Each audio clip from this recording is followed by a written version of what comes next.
शिवसकाळ मंडळी, तर आपण पोहोचलेलो आहोत आज रांजणगावच्या महागणपती या ठिकाणी आणि आज दर्शन घेणार आहोत आपण रांजणगाव येथील महागणपती बाप्पांचं।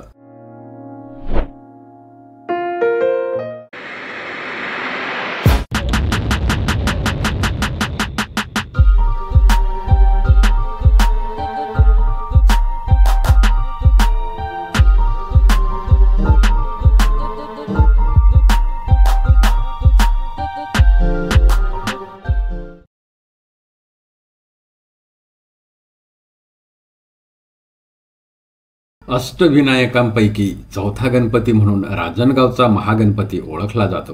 या मंदिराचे बांधकाम 9व्या व 10व्या शतकातील आहे। श्रीमंत माधवराव पेशवे नेहमी या मंदिराला भेट देत असत। मंदिरात असलेली मूर्ती ही दर्शनी मूर्ती आहे।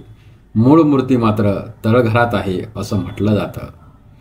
मंदिरात इंदूरचे सरदार किबे यांनी सभामंडप बांधलेला आहे व गाभारा श्रीमंत माधवराव पेशवे यांनी बांधला आहे।